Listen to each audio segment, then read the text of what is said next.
بسم اللہ الرحمن الرحیم۔ السلام علیکم ڈیئر اسٹوڈنٹس۔ ہمارا آج کا جو لیکچر ہے وہ انٹرمیڈیٹ پارٹ 2 کا چیپٹر نمبر 6 ہے، جس کا نام ہے دی مین ہو واز اے ہاسپٹل، یعنی ایک ایسا شخص جو کہ ہسپتال تھا۔ اب ایک شخص جو ہسپتال تھا، یہ رائٹر نے بڑے کامک انداز کے ساتھ اور ایک ظریفانہ انداز کے ساتھ اس ٹائٹل کو ایکسپلین کیا ہے۔ اس کا مصنف بھی جو کہ جروم ہے، وہ ادب کی دنیا میں یعنی انگریزی لٹریچر کی دنیا میں ایک بہت بڑا ہیومرسٹ، ایک معتبر نام ہے، ہیومرسٹ کے طور پہ وہ جانا جاتا ہے، اور انہوں نے بہت سی کامیڈیز لکھی ہیں اور ہیومر کریٹ کیا ہے۔ اور عام طور پر ان کے جو ہیومر کریٹ کرنے کی جو ٹیکنیک ہوتی ہے وہ یہ ہوتی ہے کہ وہ چیز کو ایگزیجریٹ کرتے ہیں۔ ایگزیجریٹ کرنے سے مراد یہ ہوتا ہے کہ آپ بات اتنی ہوتی نہیں جتنی آپ اس کو بڑھا چڑھا کر پیش کرتے ہیں۔ تو اس چیپٹر کے اندر اگر ہم ٹائٹل کا اردو ترجمہ کریں تو یہ بنتا ہے ایک شخص، دی مین، ایک شخص ہو واز اے ہاسپٹل، جو کہ ایک ہسپتال تھا، مینس کہ ایک شخص جو کہ بیمارستان تھا، چلتا پھرتا ہسپتال تھا۔ اب رائٹر نے یہاں پہ میں نے جیسے کہ آپ کو بتایا کہ ہیومرس ایگزیجریشن کی ہے، یعنی مزاحیہ انداز سے، بڑے کامک انداز سے اور بڑے ظریفانہ انداز سے ایک واقعے کو رائٹر نے ایگزیجریٹ کر کے بتایا ہے، جس سے کامیڈی پیدا ہوتی ہے۔ اب اس ایسے میں دوسرا پوائنٹ بڑھیا کامک انسیڈنٹس آف ہائپوکینڈریا، یعنی ایک وہم کا جو ایک بیماری ہے اس کو رائٹر نے نشانہ تنقید بنایا، اور تھوڑا سا اس کو سٹائر یعنی طنز کے زمرے میں بھی رائٹر لے آیا ہے کہ وہ جو وہمی لوگ ہوتے ہیں جن کو وہم ہوتا ہے، وہ خامخواہی چیزوں کو اپنے ذہن میں بٹھا لیتے ہیں، اور وہ بیس لیس چیزیں ہوتی ہیں، لیکن ان بیس لیس چیزوں کو وہ لوگ بہت ہی سیریسلی لے لیتے ہیں۔ پنجابی کا، اردو کا ایک محاورہ ہے کہ جن تو نکل جاتا ہے لیکن جن نہیں نکلتا۔ تو ایک انسان سے جن نکالنا آسان ہوتا ہے، لیکن یہ ہے کہ اگر اس کو جن ہو جائے، وہم ہو جائے، تو وہ نکالنا مشکل ہو جاتا ہے۔ اس کی ایک عملی مثال رائٹر نے اس کو شو کرنے کے لیے کہ وہ لوگ جو ہائپوکینڈریا کا یعنی وہم کے مرض کا شکار ہوتے ہیں، وہ اس طرح کی مونگیاں ہی مارتے ہیں جس طرح کہ رائٹر نے یہاں پہ ایک واقعہ سنایا ہے۔ اب ایک بات آپ کو اور بتاتے چلیں کہ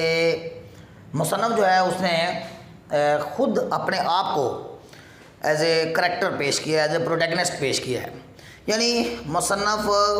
اپنے آپ کے اوپر اٹیک کر کے کامیڈی کریٹ کرتا ہے۔ یہ جروم کی اور اس طرح ایک اور بہت بڑا نام ہے اسٹیفن لی کاک، یہ جو دو رائٹر ہیں، یہ ان کی ایک ٹیکنیک رہی ہے کہ یہ اپنے آپ کو تھوڑا سا ذلیل کر کے، تھوڑا سا اس طرح کی عجیب و غریب صورتحال میں خود ڈال کے کامیڈی کریٹ کرتے ہیں۔ اس سے ایک تو دوسرے کی دل آزاری نہیں ہوتی، اور دوسرا وہ جو کامک ایفیکٹ ہوتا ہے، وہ جو ہیومرس امپیکٹ ہوتا ہے، وہ زیادہ ہوتا ہے۔ تو آئیے دیکھتے ہیں کہ مصنف نے ایسے لوگ جو ہائپوکینڈریا کا شکار ہوتے ہیں، وہم کا شکار ہو جاتے ہیں، ان کو مصنف نے ایکسپوز کیسے کیا ہے، بے نقاب کیسے کیا ہے۔ اور ایک چیز تو یہ بھی ہے کہ واقعہ سنانے سے پہلے میں آپ کو بتا دوں کہ رائٹر شاید ان لوگوں کو بھی نشانہ تنقید بنا رہا ہے جنہیں کم علمی ہوتی ہے، یعنی جو کم علمی کی وجہ سے بعض چیزوں کو اپنے دماغ میں سٹف کر لیتے ہیں، ایسی چیزیں وہ اپنے ذہن میں بھر لیتے ہیں جن کو وہ سمجھ نہیں پاتے۔ اس کے لیے مصنف بتاتا ہے کہ ایک بار اس نے جگر کی گولیوں کا ایک اشتہار پڑھا، سرکولر لفظ استعمال کیا یا یہاں پہ رائٹر نے، تو یہ کو reading of lever pull circular, lever pull ہوتا ہے، پلز کہتے ہیں گولیوں کو، ٹیبلٹس کو، اور سرکولر کا معنی اشتہار ہوتا ہے، بروشر وغیرہ، پمفلٹ وغیرہ۔ تو مصنف نے ایک میڈیکل یعنی اس بیماری سے ریلیٹڈ، لیور کی بیماری سے ریلیٹڈ ایک اشتہار پڑھ لیا۔ اب اس طرح کے جو سرکولر ہوتے ہیں، جو کہ عام طور پر ادویات کے ساتھ جو ہیں وہ مختلف جو دوائیوں کو ایڈورٹائز کرنے کے لیے جو لوگ جو ہیں وہ اشتہار وغیرہ بھی ساتھ لیے پھرتے ہیں، ان کے اوپر بیماریوں کی جو انڈیکیشنز ہوتی ہیں، ان کی جو سمٹمز ہوتی ہیں، ان کی جو علامات ہوتی ہیں، ان کے جو اسباب ہوتے ہیں، ان کے کازز ہوتے ہیں، ان کا ٹریٹمنٹ اور ان کے جو پریکاشنری میئرز ہوتے ہیں، وہ اس کو بڑے ڈیٹیل سے دیے جاتے ہیں۔ تو اس طرح کا اشتہار بھی مصنف نے ایک پڑھ لیا۔ اب چونکہ مصنف آلریڈی ایک وہم کا ایک مریض تھا، وہمی شخص تھا، اس لیے جب اس نے جگر کی گولیوں کا اشتہار پڑھا تو اسے ایسا لگا کہ اسے شاید یہ بیماری لاحق ہے۔ رائٹر نے، اگر ہم ٹیکسچوئل اسٹڈی کریں گے تو اس کو بیٹے دیکھتے ہیں کہ رائٹر کہتا ہے کہ میں نے جگر کی گولیوں کا اشتہار پڑھا تو مجھے پتہ چلا کہ میرا جگر جو ہے وہ آؤٹ آف آرڈر ہے۔ یہاں پہ آؤٹ آف آرڈر سے مراد یہ ہے کہ ناٹ ان فنکشننگ پوزیشن، یعنی پراپرلی فنکشن نہیں کر رہا ہے۔ اور پھر رائٹر اسٹریس دیتے ہوئے کہتا ہے کہ ہاں مجھے یقین ہو گیا کہ میرا جگر ہی خراب ہے، کیونکہ اس نے جگر کی گولیوں کا اشتہار پڑھا تھا اور اس کے اندر جو سمٹمز تھیں، جو علامات تھیں، جو انڈیکیشنز تھیں، اس کی بنیاد پر اس نے ذہن میں یہ بات بٹھا لی کہ اسے وہ بیماری لاحق ہے۔ اب اس چیز کو ویریفائی کرنے کے لیے، تصدیق کرنے کے لیے مصنف جو ہے وہ برٹش میوزیم کی لائبریری میں چلا گیا، جہاں پہ علم ادویہ کی تمام کتابیں جو ہیں وہ موجود تھیں،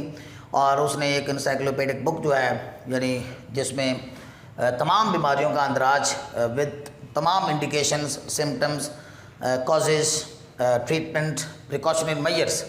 یعنی جس میں وہ تمام تر وہ مٹیریل موجود ہوتا ہے، اور مصنف اس برٹش میوزیم کی لائبریری میں چلا گیا تصدیق کرنے کے لیے کہ اسے یہ بیماری کس حد تک لاحق ہے۔ لیکن چونکہ ایک بار پھر جو ہے اس کا وہ وہم آڑے آ گیا، اور ہم دیکھتے ہیں کہ مصنف نے وہاں پہ مختلف بیماریوں کو اسٹڈی کرنا شروع کر دیا، اور مصنف کہتا ہے کہ پھر وہ الفابیٹیکلی شروع ہو گیا، یعنی پہلے اے سے شروع ہونے والی بیماریاں، پھر بی سے، اور الفابیٹیکلی رائٹر چلتا گیا، اور وہ جس بیماری کو پڑھتا جاتا اسے یوں محسوس ہوتا کہ اسے وہ مرض بھی لاحق ہے۔ اب وہ چند ایک بیماریاں جن کا رائٹر نے ہماری ٹیکسٹ بک میں ذکر کیا ہے، ان میں ایک ہے ہے فیور، یعنی ایک یہ بیماری، ایک ٹائیفائڈ فیور، دوسرا بیٹے ایسٹی وٹس ڈانس، ایک اور بیماری بیٹے برائٹس ڈیزیز، ایک اور بیماری کولرا، پھر گاؤٹ، اور اینڈ پہ زائماسس۔ تو مصنف بتاتا ہے کہ یہ تمام بیماریاں ہی اسے تقریباً لاحق تھیں، تو صرف ایک بیماری ایسی تھی جو اسے لاحق نہیں تھی، جس کو میں نے نیچے لکھا آپ کے لیے، وہ تھی ہاؤس میٹس نہیں، یہ عورتوں کے گھٹنے کا درد ہوتا ہے، اور یہ بیماری اسے نہیں تھی۔ اب یہاں پہ بھی مصنف جو ہے، کیونکہ میں نے آپ کو بتایا کہ ظریفانہ انداز سے رائٹر نے ایک کامک افیکٹ پیدا کرنے کے لیے ہیومرسلی اس چیز کو بے نقاب کیا ہے، تو مصنف جو ہے ان تمام بیماریوں کا ذکر کر کے یہ کہتا ہے کہ یہ بیماری اسے لاحق نہیں تھی، اور یہ بیماری اسے لاحق ہو بھی نہیں سکتی تھی، کیونکہ یہ بیسیکلی مرض تو عورتوں کا ہے، تو اسے عورتوں کے گھٹنے کا درد لاحق ہو بھی نہیں سکتا۔ اب یہاں پہ بھی وہ تھوڑا سا اللہ تعالیٰ سے گریزاری کرنے لگا، ناشکری کا اظہار کرنے لگا کہ جب مولا اے مالک، جب تو نے مجھے اتنی بیماریاں دی ہیں تو پھر مجھے تو نے نامکمل کیوں چھوڑا، اور مجھے یہ بیماری لاحق کیوں نہیں کی ہے۔ اگر یہ بیماری بھی لاحق ہو جاتی تو وہ ایک کامل ایک مریض ہو جاتا، ایک کمپلیٹ، ایک پرفیکٹ قسم کا پیشنٹ ہو جاتا۔ اس کے بعد ہم دیکھتے ہیں ڈیئر اسٹوڈنٹس کے چونکہ اب تو بہت زیادہ، پہلے تو ایک بیماری کی اس کے اندر وہم تھا کہ اسے جگر کا ایک مرض عارضہ لاحق ہے، لیکن اب تو ایک پوری ایک ڈیٹیلڈ لسٹ آ گئی ہے جو اسے بیماریوں کی جس میں وہ مبتلا تھا۔ اس کے بعد پھر مصنف کے ذہن میں عجیب سے خیال آنے لگ گئے، وہ اپنے بارے میں مختلف خیالات سوچنے لگ گیا۔ سب سے پہلے تو وہ اپنے بارے میں یہ سوچنے لگ گیا کہ اس کے دن گنے چنے رہ گئے ہیں، کیونکہ ہسپتال یہ جب وہ برٹش میوزیم کی لائبریری میں بیماریوں کی اٹیسٹیشن کرنے کے لیے، تصدیق کرنے کے لیے، ویریفائی کرنے کے لیے گیا تھا، تو کہتا ہے کوئی ایک صحت مند ہٹا کٹا ایک شخص کے طور پہ تھا، لیکن جب وہ باہر نکلا تو ایک لاغر شخص کی صورت میں، ایک کمزور رینگنے والے شخص کی صورت میں وہ نڈھال ہو کر باہر نکلا۔ اب اصل میں تو اسے کوئی بیماری لاحق نہیں ہے، لیکن in fact he is not suffering from any disease, لیکن یہ ہائپوکینڈریا ہے، یہ وہم ہے جو اسے بیماریاں لاحق کیے جا رہا ہے۔ مصنف اپنے بارے میں پھر سوچنے لگا کہ اس کے دن بہت تھوڑے رہ گئے ہیں، لیکن پھر مصنف نے اچانک تھوڑا سا خوشی کا اظہار بھی کیا، اور وہ یہ سوچنے لگا کہ وہ میڈیکل کے اسٹوڈنٹس کے لیے ایک بہت ہی ایک فائدہ مند چیز ہے، ایک یوزفل ایکوزیشن ہے، ایک یوزفل چیز ہے۔ کس لحاظ سے؟ اس لحاظ سے کہ چونکہ اسے تمام بیماریاں لاحق ہیں، اور تمام بیماریوں کا وہ منبع ہے، اور وہ ایک چلتا پھرتا بیمارستان ہے، ایک شفاخانہ ہے، ایک ہسپتال ہے،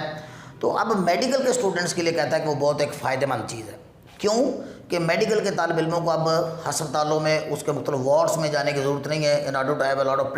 ایکسپیرینس، یا پریکٹیکل نالج گین کرنے کے لیے رائٹر کامک انداز کے ساتھ، ہیومرس انداز کے ساتھ، ظریفانہ انداز سے کہتا ہے کہ اب میڈیکل کے طالب علموں کو مختلف وارڈس میں جانے کی ضرورت نہیں ہے، وہ جسٹ میرے گرد چکر کاٹیں گے، میرا معائنہ کریں گے، and they can have their diplomas اور ڈگریز، تو ان کو ڈپلومے اور ان کی ڈگریز مل جائیں گی۔ تو یہ بھی ایک ظریفانہ انداز ہے رائٹر کا.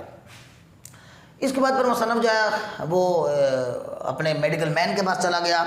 لیکن میڈیکل مین کے پاس جانے سے پہلے مصنف نے خود اپنا جو ہے وہ ہارٹ بیٹ محسوس کرنے کی کوشش کی، اپنا پلس ریٹ یعنی اپنے نظم کی رفتار جو ہے وہ محسوس کرنے کی کوشش کی. اس میں وہ کامیاب نہیں ہوا پہلے تو، لیکن پھر جب کامیاب ہو گیا اس نے پھر اپنی زبان کو کھینچ کے باہر نکالا. تو ظاہری بات ہے کہ ایک صحت مند شخص کی جو زبان ہے وہ پنکش ہوگی، تو اس نے جب دیکھا کہ اس کی زبان جو ہے وہ اس کی جو ٹپ ہے وہ سرخ ہے، تو یہاں سے اس نے یہ نتیجہ اخذ کر لیا کہ اسے تو اسکارلٹ فیور ہے. یعنی ایسے لوگ ہر سٹیپ پہ، ہر قدم میں، ہر عمل میں کیا ہوتے ہیں، وہ وہم کا جو ہے وہ مظہر اظہار کرتے ہیں، وہمی ہی نظر آتے ہیں. اس کے بعد مصنف جو ہے وہ اپنے میڈیکل مین کے پاس چلا گیا جو کہ اس کا دوست ہی تھا انفیکٹ، اور اسے پتہ تھا کہ یہ اس کا جو دوست ہے یہ وہمی ہے. تو اس نے اس کا استقبال نان سیریز انداز کے ساتھ کیا، کہ نارمل انداز کے ساتھ کیا، یعنی اس نے اس کو سیریز نہیں لیا. اب یہاں پہ بھی وہ اپنے ٹینشن شو کر رہا ہے کہ میں اتنا پریشان ہوں اور ڈاکٹر جو ہے میرا دوست جو ہے وہ کتنا لائٹ لے رہا ہے مجھے. بلکہ سوال و جواب کے تبادلے کے دوران ڈاکٹر اس سے پوچھا کہ آپ کو کیا مسئلہ ہے، تو اس نے پوچھا کہ تم یہ نہ پوچھو کہ مجھے کیا مسئلہ یا کوئی بیماری نہیں ہے، بلکہ مجھے ایک ہی بیماری ہے جو مجھے نہیں ہے، وہ ہے عورتوں کے گھٹنے کا درد. اب یہاں پہ بھی بیٹے آپ کتنے آئرونیکل اور ایک اسٹائریکل پوائنٹ بیٹے نوٹ کر سکتے ہیں، بڑا طنزیہ پوائنٹ نوٹ کر سکتے ہیں کہ عام طور پہ ہم ڈاکٹر کے پاس جاتے ہیں تو ہم وہ کچھ بتاتے ہیں جو ہمیں ہو رہا ہوتا ہے، لیکن کوائٹ آئرونیکلی ہم یہ دیکھتے ہیں کہ وہ ڈاکٹر کو یہ بتا رہا ہے کہ جو اسے نہیں ہے. اس کے بعد میڈیکل مین نے، اس کا جو دوست ڈاکٹر تھا جو اس کا دراصل لنگوٹیا بھی تھا، تو اس نے اپنے دوست کا ٹریٹمنٹ جو ہے وہ کرنا شروع کیا، اس کا انالیسس کیا، اس کا تجزیہ کیا، اس کو ڈائگنوز کرنا شروع کیا. اور ڈائگنوز کرنے کے عمل کے دوران اس نے بھی اس کا عجیب و غریب طریقے سے اس کا جو ہے وہ کیا، کیونکہ اسے پتہ تھا کہ اسے میں نارملی ٹریٹ کروں گا یا یہ کہوں گا کہ اسے کچھ نہیں ہے تو یہ کبھی بھی اس کی باتیں یقین نہیں کرے گا. اس کے بعد اس نے اس کے ایک نسخہ تھما دیا. وہ نسخہ بیٹا ہم بعد میں ڈسکس کرتے ہیں، لیکن اس سے پہلے ہم مصنف کا ایک وزٹ ڈسکس کر لیتے ہیں جو کہ کیمیا دان یعنی جو ڈرگسٹ اور کیمسٹ ہوتے ہیں، وہ جو دوا فروش ہوتے ہیں، اس کے پاس وہ گیا اور اس نے پرسکرپشن یعنی نسخہ وہ کھولے بغیر جو ہے وہ اسے پکڑا دیا. اب کیمسٹ نے بھی جب ان چیزوں کو دیکھا، جو کہ ظاہر ہے اوپر تو کوئی میڈیسن تو لکھی ہوئی نہیں تھی، اوپر تو کچھ تجاویز لکھی ہوئی تھی جن کو اس نے فالو کرنا تھا، تو اس پریسکرپشن کو دیکھ کر کیمسٹ نے یہ کہہ کر انکار کر دیا کہ بھائی ہم نہ تو کوئی ہوٹل چلاتے ہیں اور نہ ہمارا کوئی یہاں پہ کوئی سپر سٹور ہے جو ہم آپ کو اس طرح گائیڈ کر سکتے ہیں، آپ کی ہیلپ کر سکتے ہیں. تو معذرت. وہ بہت پریشان ہو گیا، اس نے نسخہ دیکھا ہی نہیں اور وہ پریشانی مسلسل لیے جا رہا ہے. ہم دیکھتے ہیں بیٹے right through the beginning of the story ہم دیکھتے ہیں کہ اس نے ٹینشن لی ہوئی ہے، اور اس کی ٹینشن جیسے جیسے اس کا جو اس کی تحقیق بڑھتی جا رہی ہے اور وہ آگے جاتا جا رہا ہے، اس کی ٹینشن ماؤنٹ اپ پہ ہوتی جا رہی ہے. وجہ کیا ہے؟ وہم. اس کے بعد ہم دیکھتے ہیں کہ